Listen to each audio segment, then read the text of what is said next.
Elizabeth, thanks for joining us today. Good morning, John. It's great to talk with you. You know, the whole world is watching the Michael Flynn case, and there might even be a development in that case by the time this gets to air. But I'm of the opinion that the media and the commentariat are missing a big part of the Flynn case because they're concentrating, obviously, on the legal case, and that has to do with Russia. But Flynn's Turkey connection perhaps is much more telling and instructive about what's going on in the world today. And I could think of nobody better than you to speak about that. Thank you. Let me ask you, why is the Flynn-Turkey connection so important? It's a great question, and thanks for starting the day on such a meaty conversation. The Flynn-Turkey connection, I think, has been a constant subtext in the overall discussion about the Flynn-Russia connection and foreign influence peddling, or the activities of foreign governments to try to influence U.S. foreign policy decision-making. And Turkey has been a subtext in all of that. And Turkey is a NATO ally. It has the second largest, NATO member state, has the second largest standing army in NATO. Turkey's been a member of NATO since 1953, but certainly in the last 2 years, but one would argue even a longer trajectory, Turkey has begun to play a very active role as a disruptor inside NATO. And there are some very specific expressions of that, not the least of which is Turkey preparing to activate a Russian anti-missile defense system that Ankara has purchased. So the Turkey question and Turkey influence, and also Turkey's reliability as a NATO ally, I think is the deeper and in some ways potentially more significant subtext in the Flynn story. And yet there's another aspect to the story as well. We learned about Flynn's connection to Turkey, not in some alleged unmasking of Flynn's name, but rather in a very public op-ed that he published on Election Day 2016, in which he advocated for the extradition of a Turkish cleric who has political asylum here in the United States. He advocated for a line that was promoted by the Turkish government. And then months later, when he was under prosecution, he admitted, he filed that he was an agent for the government of Turkey, something he had not revealed at the time he wrote the op-ed. What else does this case tell us about American democracy? Well, I was thinking about the historical trajectory of the U.S.-Turkey relationship, and then the question of foreign government influence in the U.S. And I think a great place to start is the much celebrated speech by then outgoing U.S. President Dwight Eisenhower in January of 1961. And in that speech, he warned about what he called the military-industrial complex and the rapid, accelerated growth of the military-industrial complex and its potentially deleterious impacts on American democracy. He also talked about something called the Iron Triangle, the military-industrial congressional triangle, and the way in which that triangle could lead to what he called a disastrous rise of misplaced power. And insofar as Turkey is one of the largest purchasers of U.S.-produced weaponry, I think putting the Flynn-Turkey relationship within the context of that Iron Triangle speech is very important, since elected officials depend on the production and their respective states of weaponry and material, and those produce jobs. And so there's a calculus involved here when it comes to that kind of relationship with a foreign government. And Turkey, ostensibly as a NATO member state and U.S. ally, shouldn't be part of that concern. But as I mentioned earlier, I think there's cause for grave concern. All right, let's try to unwrap those two aspects of this story, but let's also take a step back and try to give it some context, because this is such a complex story. Flynn was advocating for the extradition of this Turkish cleric, Fetullah Gulen, who is a controversial figure himself. Tell us more about Fetullah Gulen. Well, Fetullah Gulen is, as you said, an Islamic cleric. He's an imam. He leads a movement called Hizmet, which means service.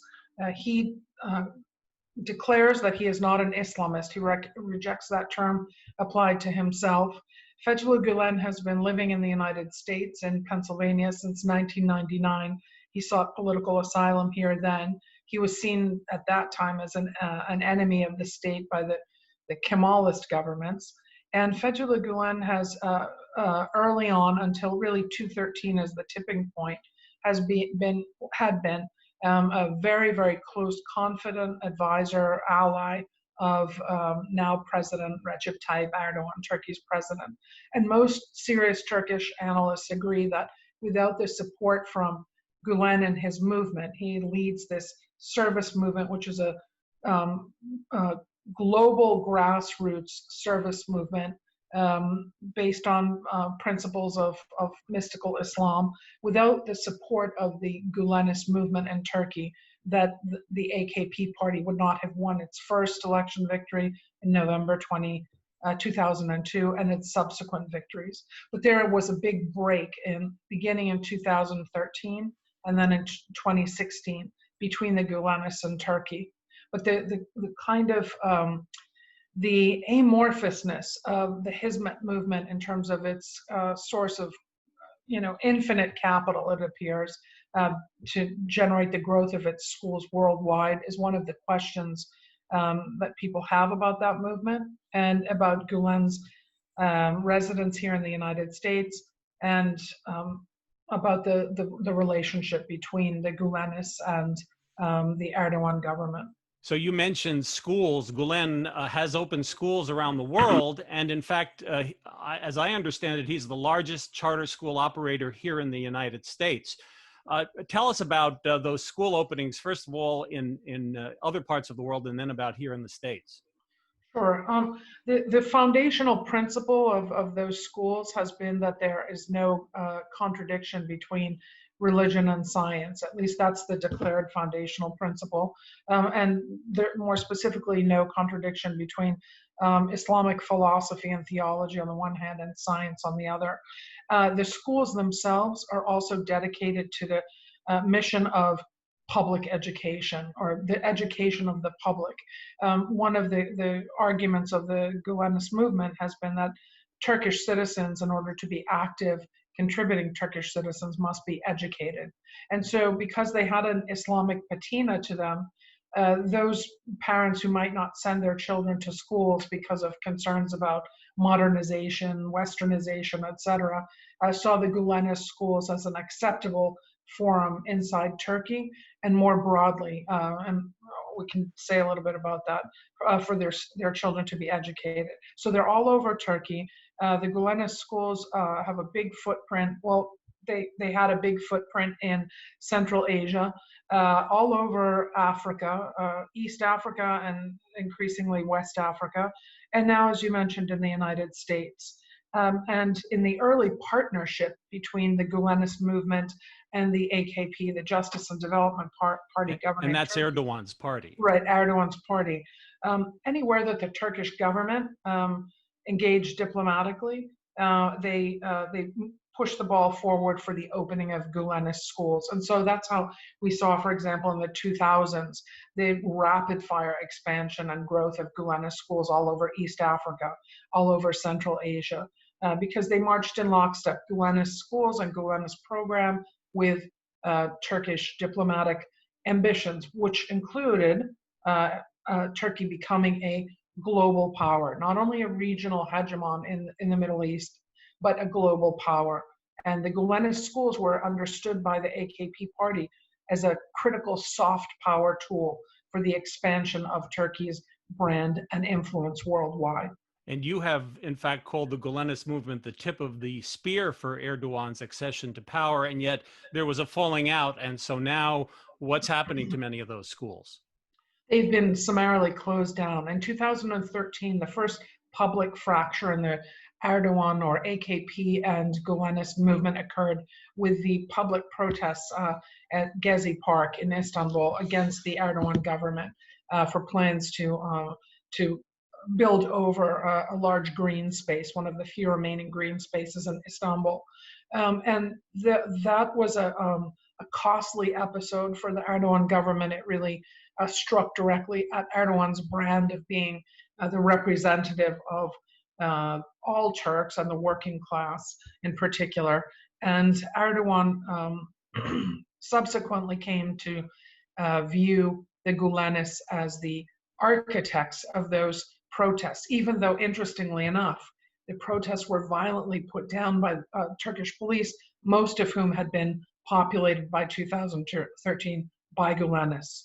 But that first fracture in the relationship occurred in 2013. And then in July of 2016, with the attempted and failed coup, with a failed coup attempt against the Erdogan government subsequently declared Fetullah Gulen's movement as a terrorist organization. We hear the term FETO, F-E-T-O, the Fetullah organization, Fetullah terrorist organization, and began a massive roundup, detentions, imprisonment, trials of members of the Gulenist movement, purging key state institutions that had been populated by Gulenists, the judiciary, the military, education, and the police.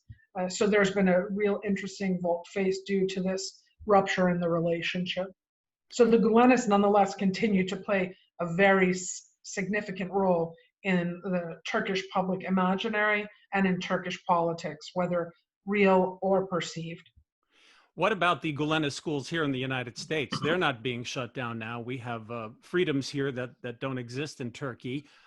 What are people learning in these schools? I understand that these schools are very good academically, but are they also being taught the Turkish nationalist point of view of history? For example, that the Armenian genocide did not occur. Is that some of the learning that's going on in these schools here in the United States?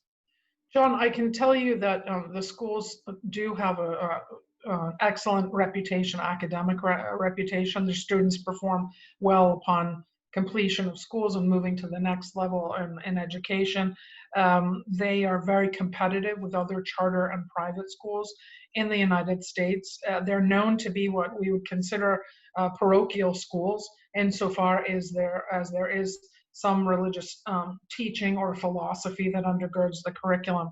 Regarding the content, the full content of the curriculum, I can't say with certainty about the denial of the Armenian, or more broadly, genocide against Christians. That was Turkey's founding moment. But I can say that the Gulenist movement is a Turkish nationalist movement.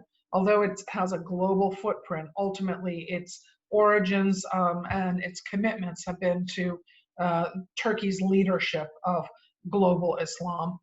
So that is informed philosophically into all of their activities. And that's one of the reasons that there had been such a positive synergy between Erdogan's kind of neo-Ottoman combination of Islamic commitments and Turkish nationalism with the Gulenists until the two ruptures that I discussed earlier.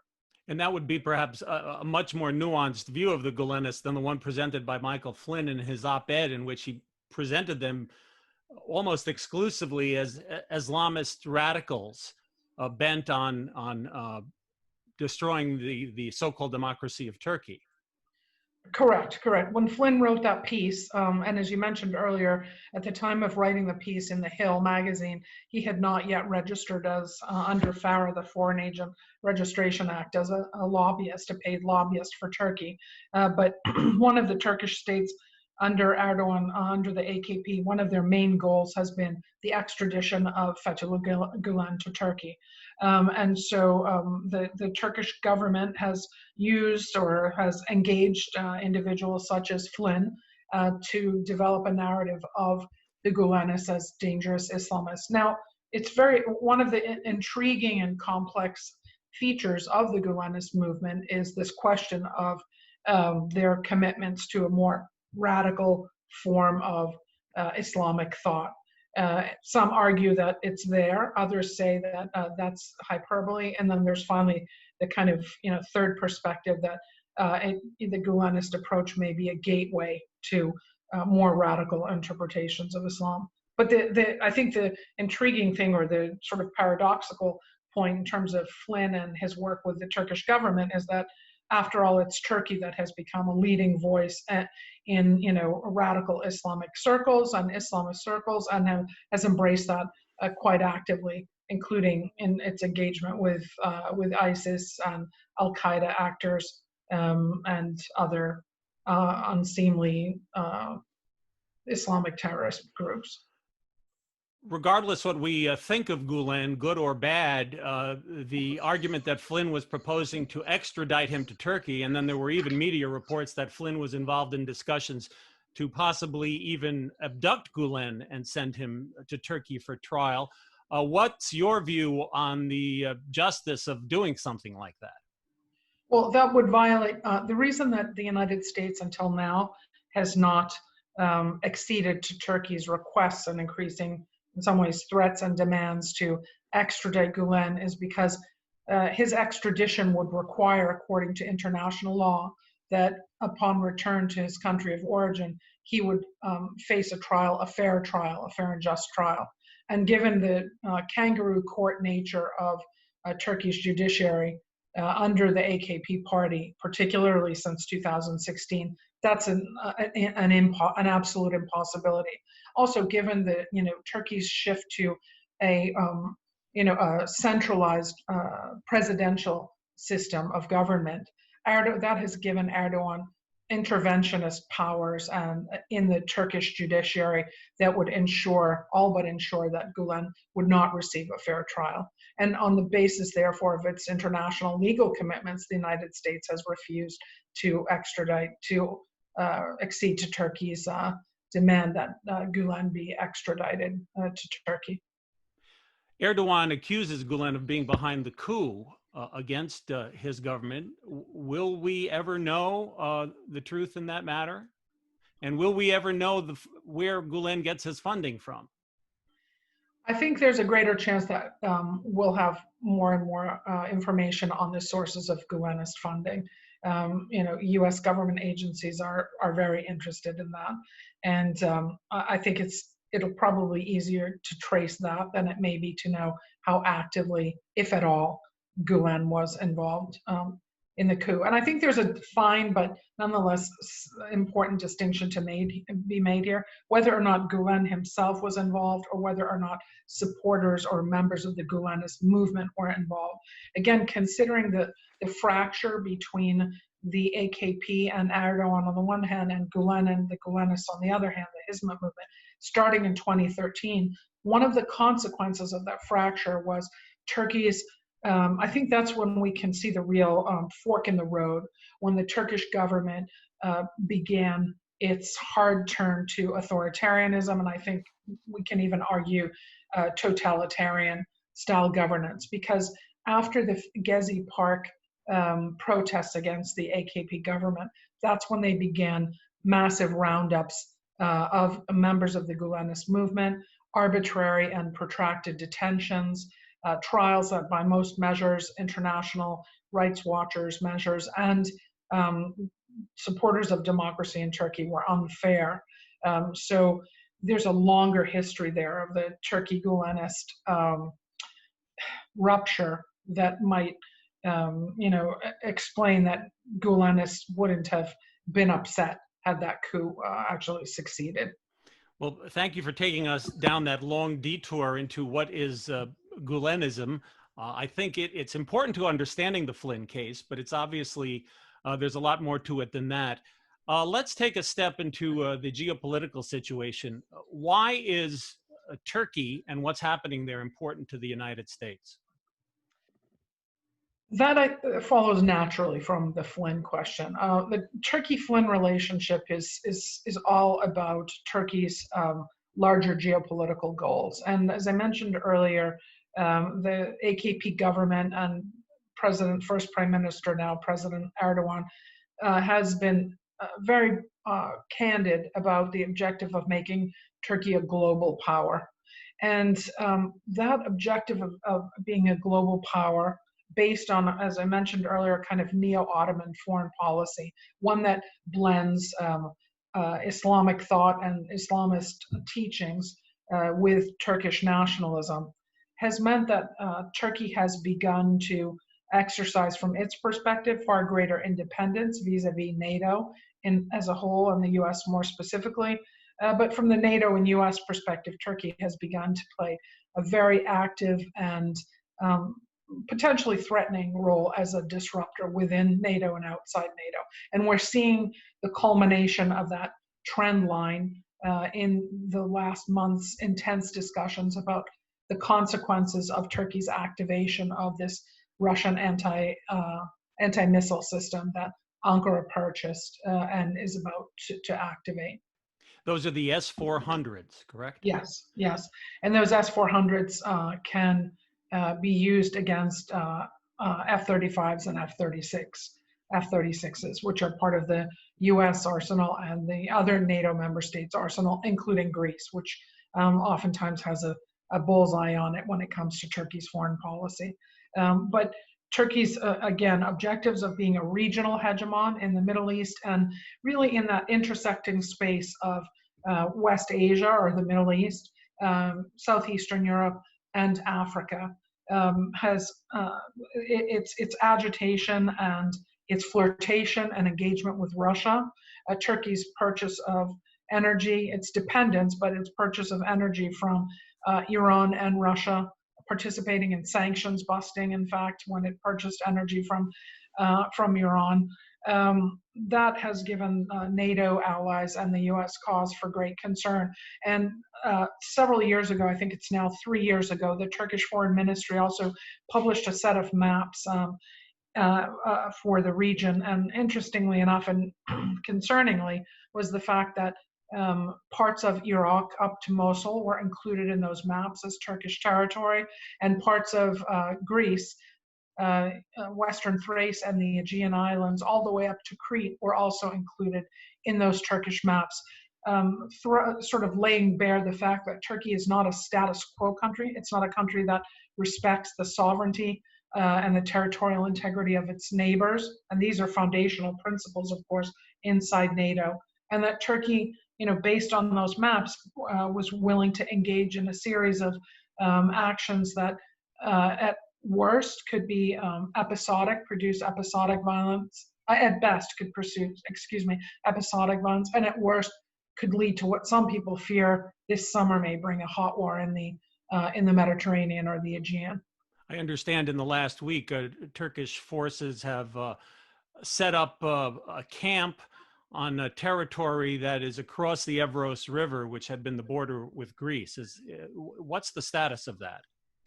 Turkish police remain encamped on that piece of Greek territory. The Evros River, which is the natural geographic border between Greece and Turkey, in Western Thrace for Greece, Eastern Thrace for Turkey. Turkish police are camped on that spot. The riverbed of the Evros River changes depending on rainfall and rainflow, but there's never been any question, either in Turkey or in Greece, much less anywhere else, about that the border, the legal border, as well as the natural border. Turkish police are now camped there. This is the aftermath of an effort earlier on in the COVID-19 pandemic of the Turkish government to send huge amounts of mixed migrants, largely economic migrants, some refugees and asylum seekers across the border at that spot. The EU took a hard line with Greece that Turkey was weaponizing human beings, trying to send them across the border. And the fallout from that has been the encampment of this Turkish police unit in that space. And Turkey has now claimed that that is not Greek territory, and that in order to resolve the disagreement, that there should be a commission formed. And that's a consistent tactic that Turkey utilizes when it calls into question the territorial integrity of its neighbors, most oftentimes Greece, because Turkey violates Greek airspace and now is its maritime continental shelf as well. And we're seeing indications that the maritime disputes, or the maritime dispute by Turkey, I should say more accurately, I think it's important to be precise here, is something that could easily devolve into a hot incident this coming summer. Let's not just leave the S-400s yet. From your telling, these missiles would be capable of shooting down U.S. fighter jets. What are the implications of that capability? And I understand the S-400s have been tested and partially deployed, but not fully deployed at this point. And what are the implications of that for the U.S. nuclear weapons at Incirlik Air Base in Turkey? So there are these nukes at Incirlik. Incirlik again it's a NATO air base, but has the U.S. nuclear weapons there. The implications of the S-400 missile defense system are pretty straightforward. They could potentially prevent the United States or any NATO member state from having access to Incirlik, which would de facto leave Turkey in control of those nukes. And in fact, there's a backstory to this. After the coup attempt in 2016, when it became clear that there was great and growing instability, domestic instability in Turkey, and on the back of a long history of Kemalist governments, so-called secularist Kemalist governments, and now Erdogan's Islamist government in closing out and closing access to Incirlik every time the United States Congress would discuss the passage of an Armenian genocide bill. There was grave concern from 2016 onward with domestic instability and Turkey's flirtation with Russia that those nuclear weapons would become hostage to Turkey. And there was a brief discussion about relocation of the Incirlik nukes to another NATO member state. And I think that discussion is expanding and deepening at a rapid fire pace given what we're about to see with the full activation of the S-400s. President Trump has been quoted as saying he has a conflict of interest with Turkey because he has a major building in Istanbul. Yet he was willing to appoint Flynn despite his known ties to the Turkish government. And then there was the famous phone call between Erdogan and Trump, in which Trump effectively gave Erdogan the green light to invade northern Syria. What role, because you mentioned that there are discussions within the US government to possibly remove the nukes from Turkey, so there must be a debate within the US government, but what role is the Trump administration playing in all of this? Well, we can see from everything that's public that there has been an increasing divergence between Congress on the one hand and the executive branch, the White House on the other. And I think the S-400 activation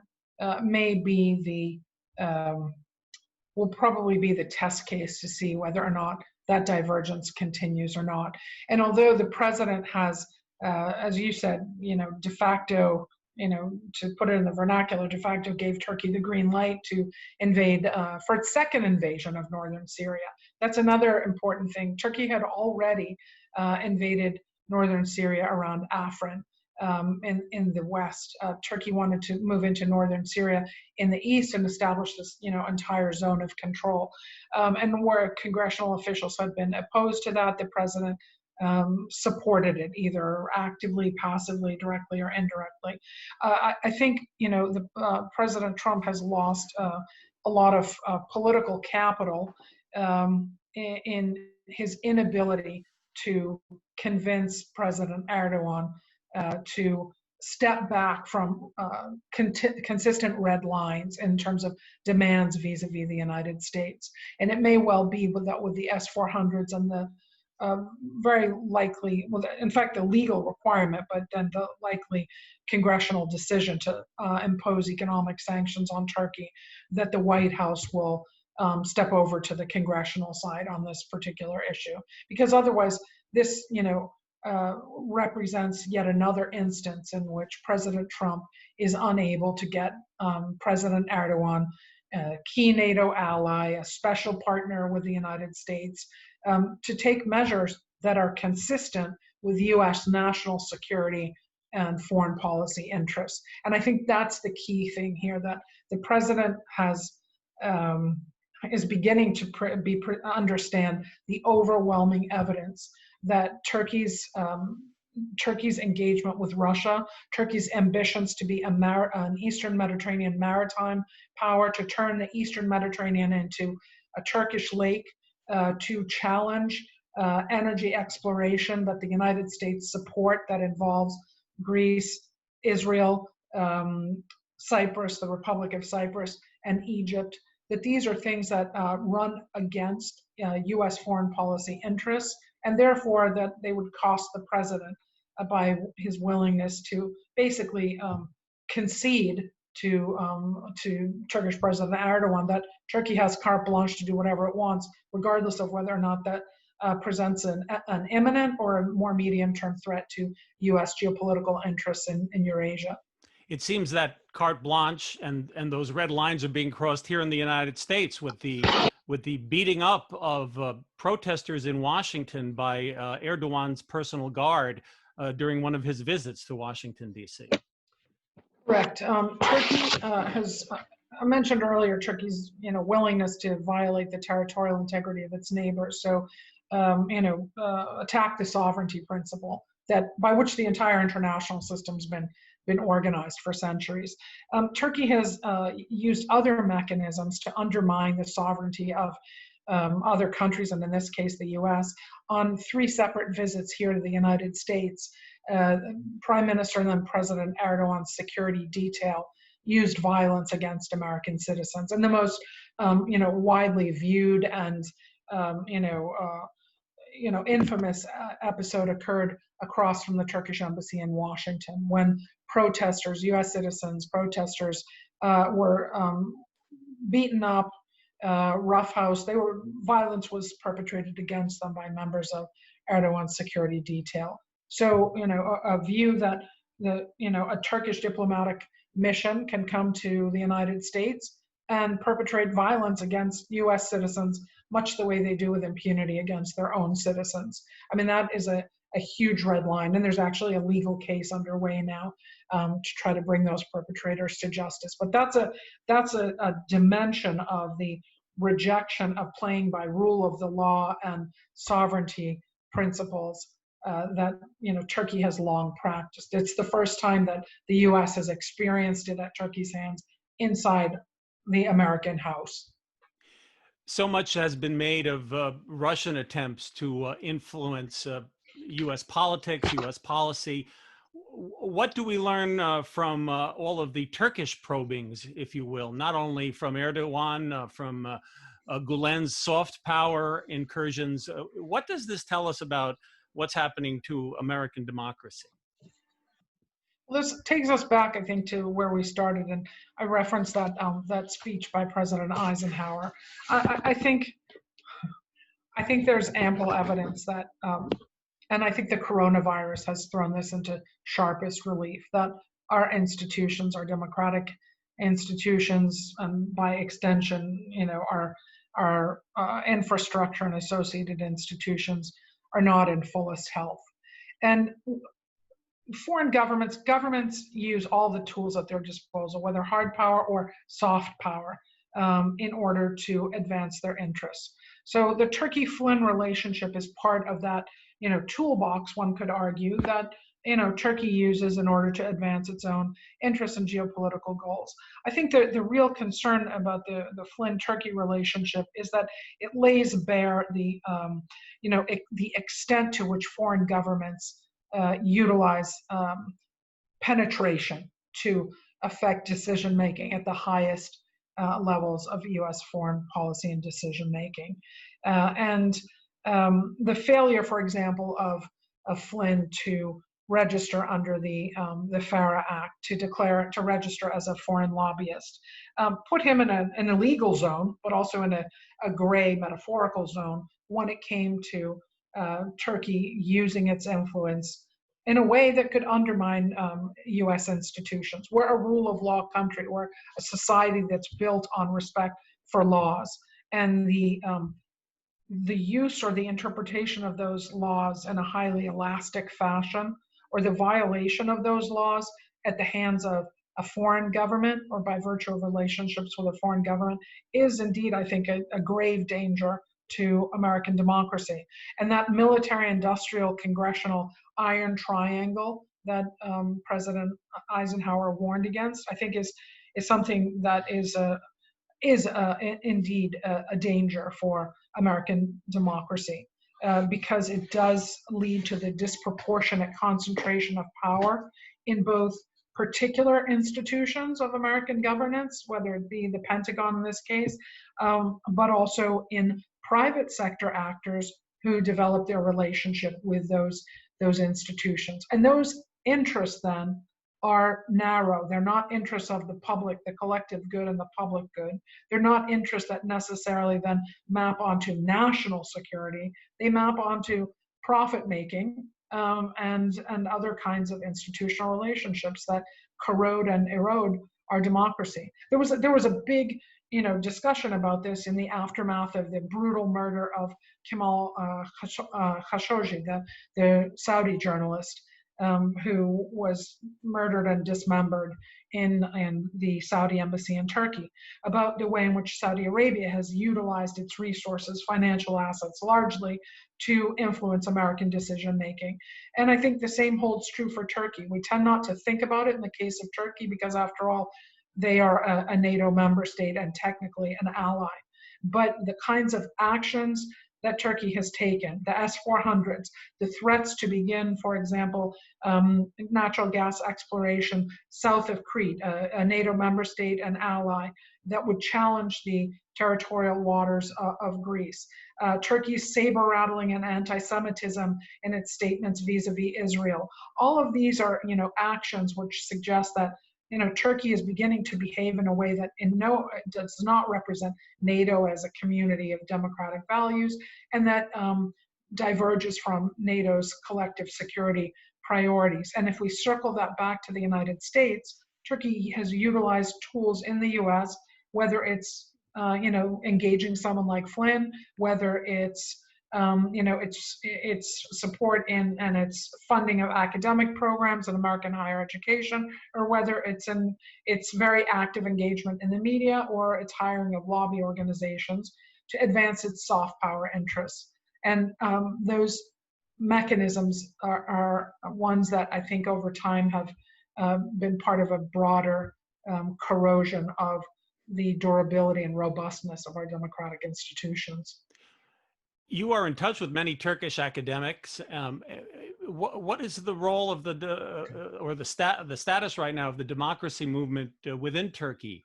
And did anything come of those protests at Gezi Park? I mentioned earlier that Turkey is, technically now by all metrics an authoritarian state. It's the features of its democracy that have long given so much hope for a broadening and deepening of the Turkish democratic political system. Those have been really cut off at the knees by the Erdogan government, and so there is an active, I would say, commitment to re-democratization in Turkey by academics, by civil society actors, by NGOs, but they are forced they're forced to have a very low kind of tone, because the response of the Turkish government has been uniform to arrest and detain people and usually convict them with long prison terms. Many Turkish academics, in particular, that I know very well, many Turkish academics have been forced to flee Turkey. They have been threatened. Their families have been threatened and intimidated. There are cases of disappearances in Turkey where someone wakes up the next morning and their extended family has disappeared, and it's impossible to find out where they are. I mean, these are the signals of totalitarianism. And so I think for Turkish citizens, bravely engaging in some activities and discussions about how to avert this ongoing trajectory in Turkey, as well as for those Turks outside who are writing about, who are advocating for, they deserve support and applause. And as I said, they're brave because the costs are very high for them and their potential family members. But right now, if we look at recent, for example, the Bertelsmann Foundation in Germany, the Atlantic Council, they both released reports on the state of democracy in the world, and both of them identified Turkey as, I think Bertelsmann called them an outright dictatorship. or maybe that was the Atlantic Council, and Bertelsmann called them also a dictatorship. So that kind of language is now being used to apply to Turkey, given the suffocating role that the president of Turkey is playing, and the gutting of Turkey's democratic institutions and its vibrant civil society. We have been speaking with Dr. Elizabeth Prodromou, a professor at the Fletcher School at Tufts University, about the implications of the Michael Flynn case. And let me conclude, if I could, Elizabeth. Much of the commentary about Flynn is now devolving into the partisan polemics about whether he was railroaded by the left and wrongly prosecuted, or whether there is a conspiracy on the right to deny Russian interference in the 2016 election. But as we've just seen in the course of this conversation, the Flynn story is so much more complex. Why do you think the American media, by and large, is not telling this story? I mean, there have been media reports on everything we've talked about, but it's not at all central to the narrative that's going on right now.